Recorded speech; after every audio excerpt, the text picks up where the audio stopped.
Producing this busted touchscreen, dude.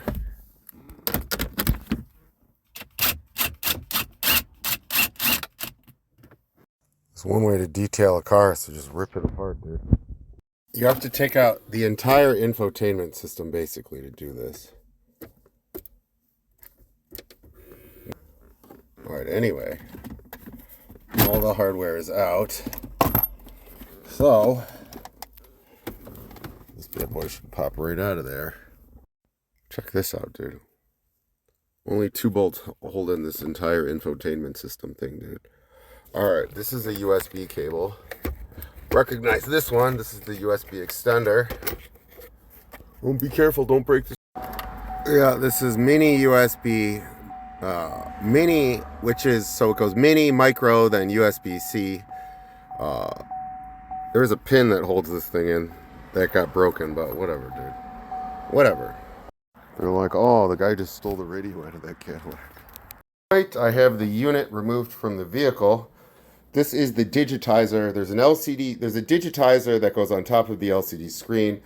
In these cars, I believe it would get too hot and it would explode. Hopefully this doesn't happen to me, dude. If it does, at least I know how to do this again, and these screens are pretty cheap. Anyway, so now I have to dismantle the outer case of the entertainment unit here, and it's another 4 7mm bolts. Should I make this a video for the handyman channel? Just might. It's at least going on as a short right now. After removing the 2 7mm bolts, the 4 7mm bolts, the left and right sides of the enclosure come off, and there's more screws. Alright, I took these 5 plastic screws out. They're not actually plastic, they just drive into plastic. They got these kind of coarse threads on them. Then I have these little machine screws that screw into metal. There's 8 of these. There's 5 of the plastic ones. I marked them with blue. And then 8 of the metal screw, the little metal bolts. So with these screws, the outer case should come off. I will set this aside here. And then I have another 7 machine screws to remove. And watching a YouTube video. Oh, look, there's a little electric motor. Oh, this is the motor that controls the mechanism. There's like a door that opens and closes. So that's cool. Little I don't know, little motor in there. Got some plastic gears. They said don't touch these ribbon cables because if you do, the thing's toast. I think this is, alright, I will continue. The video I'm watching, it's like, remove these 7 screws. Then I'm like, 7 screws? I'm looking at about 50 different variations of screws here, bro. Gonna have to be more specific. I was looking at the unit from this angle, but the 7 screws I need to remove next are these here, holding on this bottom part of the hardware. Wherever I removed one of these tiny plastic screws, as they call them, I'm putting a piece of blue tape so it's easier for me to find the hole where they came from, because as you can see, there's holes everywhere on this thing, and I'm pretty sure if you screw one into the wrong one, you could damage the hardware. So it's my little tip there. Alright, next it wants me to use these little pliers to remove this plug here. Oh, you try to do this with your non-dominant hand while you're recording this, dude. Come on, baby. He's doing content versus utility again, dude. I might have to. These pliers suck. I'm trying it again with metal pliers. Don't try to do this. This is strictly for professionals only. Don't destroy your hardware here. Oh yeah, baby. Look at that right there. Oh, we gotcha. Next, it wants me to manually open this compartment door by moving this mechanism slowly outward. So you can see. I guess that's working. Again, it's pretty awkward to do this one-handed. But there you go. The vestibule has been opened. After opening that mechanism, it wants me to loosen these two Phillips head number 1 metal screws just a little bit in there. I guess one on each side. Then again, on the other side, they're like, why do you like to record all this on Snap, dude, for the Handyman channel? Well, I really like I find the Snap app is actually very intuitive. It's a lot better than the built-in Samsung. This is a Samsung Galaxy 23 Plus. But yeah, the Snap app is probably my favorite for recording, dude. Last thing holding the module on are these two plastic clips, so just going to... Alright, I might have to do this one-handed, dude. Oh yeah, baby, look at that right there. Oh, got this off here, dude. Alright, and the module will pull off. So now the module has been released. The two clips were attached here and here, and put this into place. And you can see this is the liner for the module. I'll move that out of the way. This is the actual like storage box. You see, there's a USB port back there, and it's just like a little I don't know, little lined box for whatever sort of goodies you're trying to put in there. All right, next step. All right, so the next part is the ribbon cable here. This very delicate ribbon cable that is attached by a black pin. This is supposed to be very fragile, and if you damage this, the whole unit has to be replaced, and it's $300 to replace the whole thing. The kit comes with these cheap plastic little tweezers, which I could try. I actually like this is a pair of metal forceps. These can damage ribbon cables, but if you got the finesse and the touch, you know, surgical precision here. But all right, I'm gonna do this one without recording, because if I damage this, I'll be pretty pissed off. All right, I have my ring light in here for extra lighting, and I think I can do this without damaging. So you pull up on that tiny black pin. There you go. See how the pin has arisen? And then this ribbon cable will come out of there. There you go. Boom! Ha-ha! Next step is to use a Phillips head number 1 here to remove the screws here that attach the screen mechanism to the chassis here. These are, again, the soft plastic screws. These are the same ones, so keep them in that same bin. Should be pretty straightforward, but don't use a power tool here, as these are easily malleable and will get deformed under high torque. So here we go. You get the idea. There's 9 of these around. With those 9 attached, the outer screen will come off. I'm going to be careful here. All right, there we go. Boom. This is the busted old screen, and here's the single ribbon cable attachment. Here is the unit without the digitizer. This is just the straight LCD screen, so I'm going to be careful with this. Do not drop it. But this one, she looks like she's been punched by a gorilla. Right, here is the screen with the busted digitizer removed. I'm not even sure how this happened, but part of this digitizer would work, other parts wouldn't. I think it's kind of obvious which parts were still functional and which weren't. But yeah, she's looking sleek there, so I can only assume what the next step is. All right. Next step is to take out the new digitizer. Flip her over on her belly there, and there's an inside liner here that has to be removed. If you don't take this off, this will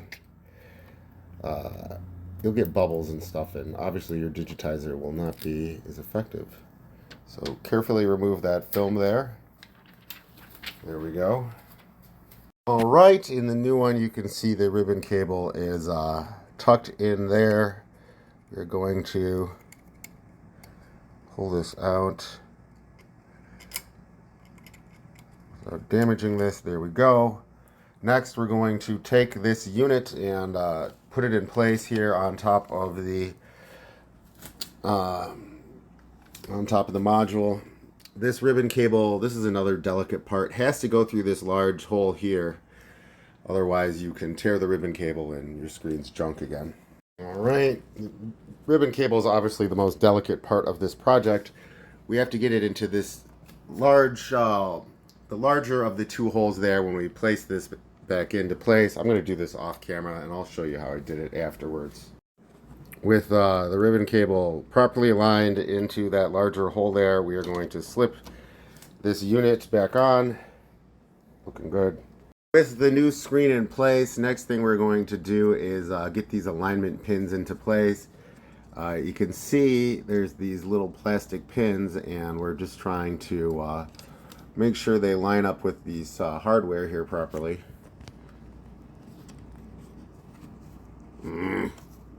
Anyway, once you get them lined up, you can start. Okay, there we go.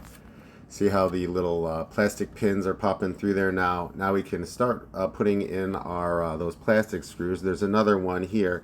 So get these two in, and then come over here, do this one, and then lightly attach these two screws. One for you, and one for you. You can see I got the plastic alignment pin in there.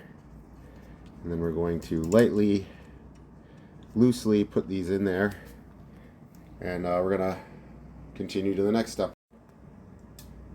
You can see the plastic screw threads going into the plastic hole there. So yeah, you can easily over tighten this and break it. So be very gentle. Then we rotate to the other side and do the same thing. Make sure the alignment pins, now we're on the left side, making sure these are lining up properly so that the screen fits flush to the chassis here. And there we go. We got this one, we got that one through there. These make sure, yeah, so you get a flush fit, so it's not on there like wonky, like, you know, looking half-assed. We're going professional here. Loose fitting here. I need two for the left side. Alright, we got those two in there. Alright, the last alignment pin is the one on the bottom middle here. You can see that. We're going to line that up there so the metal pin goes through this, so the plastic pin goes through this little hole. You can see our new ribbon cable coming here. There's where the new ribbon cable attaches, but we're not to that step yet. We got to line this up there, then we'll put our next plastic screw in. Yep, we got the last plastic screw, well, the bottom middle plastic screw and the bottom alignment pin through the hole here. You can see the new ribbon cable, and I'm going to tighten this up. Next step is to reattach the, I believe it's 1, 2, 3, 4 more screws. Yeah, 1, 2, 3, 4. Yeah, so I guess we got 4 left there. So because he's messing up already, dude. Alright, we are starting to attach the remaining screws. Some of these are in awkward positions, so proceed with caution. Do not over tighten. Snap, crunch, just kidding. Snap, crackle, pop. Got rear left in, center is in, rear right, we got top left, top center in. So it's possible they won't align, but if you work your way around, and you have all your alignment pins in, you should do just fine. We got our top on these top two. All right, so we got top left, the two in the top left, the two in the top right. Got our left center, right center, and right center is actually my last one. Don't over tighten. And you got your bottom middle and your bottom left and your bottom right, and I believe that is your 9 mounting screws there. Phillips head 1, all attached properly. And I didn't lose any of them. When I was saying that before, one bounced and almost went under the fridge, but I got it. All right, here we go again. So this, the screen is now attached to the chassis. This is the most delicate part of the entire project. You want to take this ribbon cable, black going up, and insert it into that clip. A lot of people damage it. You want those golden, the gold side down, so it lines up with the pins in there. You're going to want to do, I'm not going to record this, but one hand is going to grab your ribbon cable, and the next is going to, you're going to feed it into the pin there, and then you're going to use a different tool to push down that black pin to lock it into place. All right, wish me luck. I'm using this cell phone pry tool. All right. What I did was, I wouldn't recommend using metal forceps. You could use your included plastic ones, but on the outside of the ribbon cable, you see there's like kind of like a little handle, this little tab. That tab does not have any actual wires in it, so I gripped onto that, and then I used another tool to glide it into the port there, and then I pressed the top down with, press the sliding door, that black pin sliding door kind of thing, down onto the top of the pin and locked in. I grabbed it with the forceps afterwards, which you probably shouldn't do this, and just to see if it would move, and it's locked in there. So, whew.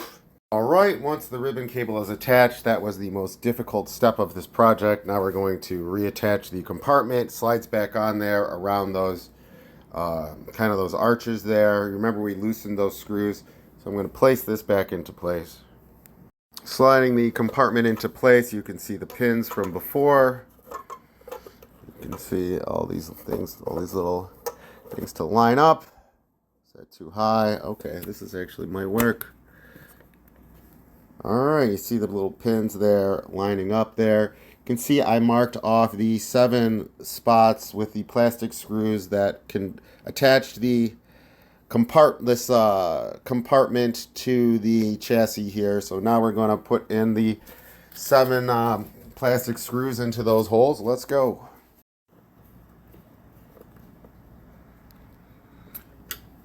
Just removing the blue tape and going through and replacing each of these 7 plastic screws here.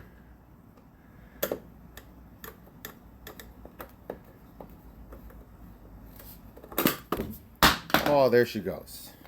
1, 2, 3, 4, 5, and then 6 and 7 are in the back. Again, watch out with these white ribbon cables. The ones, the screws in the back are hard to access. The last 2. Alright, on to my last one. And the final screw attaching the compartment to the chassis there. Give it a tight fit. Flip the unit on the side and tighten these 2 Phillips number 2 screws here. Thought there was a number 2. Guess maybe it's 1. In the basically these are making it so I'm not really sure, but had to loosen them. I think they're so you could move this unit. I'm not sure. All right, last I will get this other one here. You can see it's kind of again an awkward camera angle here, but what can you do? All right, this is the little plug for the light in the little compartment there. So we're gonna plug that in. I think I'm gonna use the metal forceps again, just for better grip. And it goes in one way, and there you go. Voila!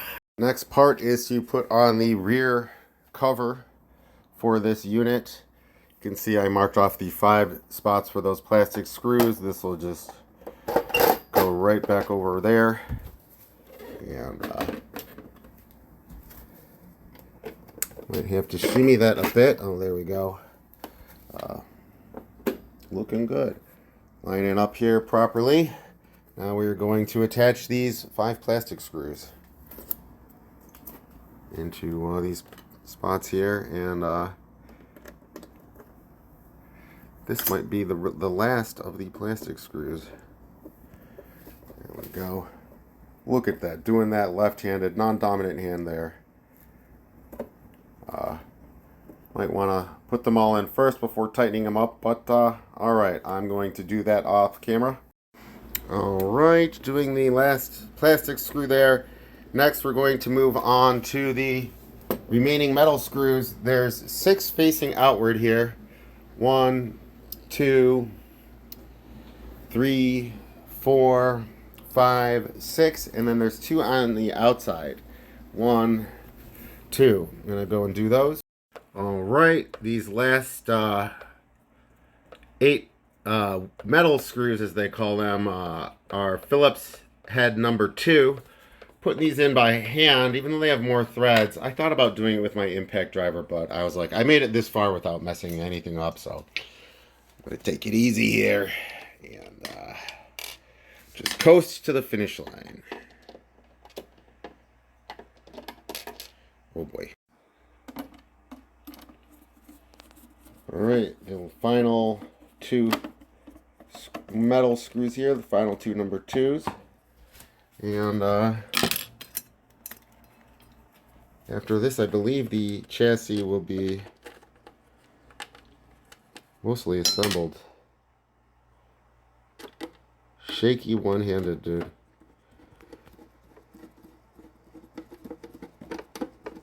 Alright, we're making progress. Next thing we gotta do is attach these wings to the side of the unit here. And they'll be attached with those 7mm bolts. Oh, here we go. Here they are. Alright, I'm just gonna loosely line up. There's 4 of these 7mm bolts that hold those side wings to this chassis here. And then I'm going to put them on with my impact driver.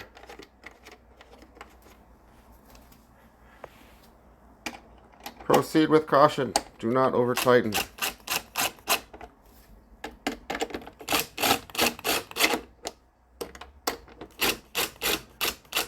Makes it this far and then breaks it, dude. Alright, I'm going to snug that up by hand. Just snugging her up a bit, not too tight.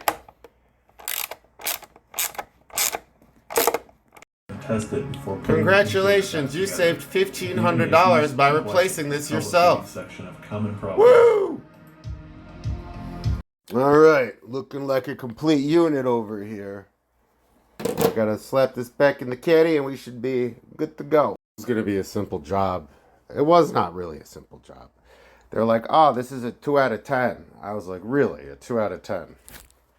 I've replaced the digitizers on smartphones before where you have to heat the screen up with a heating gun, but if you overheat it, the screen gets destroyed. If it's not enough, when you try to move it, the screen cracks. So you have to get it to just the perfect temperature threshold. And I feel like this was like almost on the same level of difficulty, except with the cell phone. You know how there was like 1 ribbon cable. The cell phone, there's like 10, and it's very painstaking, but whatever.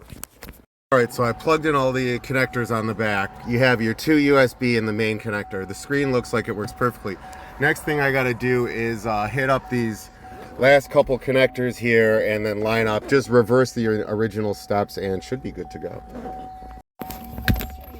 Alright, got it lined up into the right spots.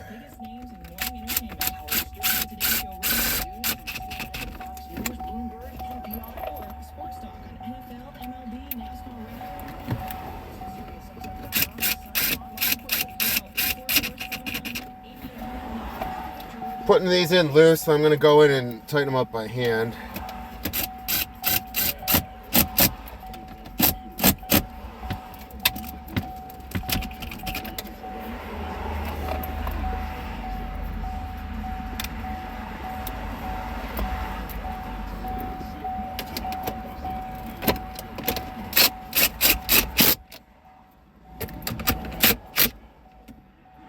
Just goes in hard with the impact driver, just breaks it all, dude.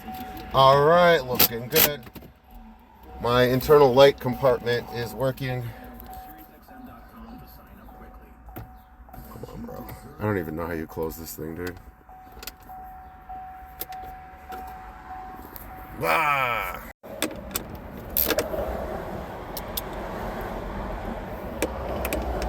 Yeah, you can really tell. All right, that's in there pretty tight. So then last but not least is these trim pieces pop back in. So my problem before was, oh, this is gonna snap back in. There we go. Has some little pins. My problem before, that's looking sleek. That just pops back in there. Now, no device connected. The touchscreen works now. It did not work before.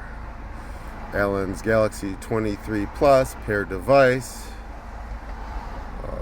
Set pin. No, I don't need a pin. But it works. Awesome. Thanks for watching, guys. The digitizer didn't work on this Cadillac before, so I fixed it, and I should be good to go. If you like this kind of ridiculous content, subscribe, I guess. See you later. Got it to work.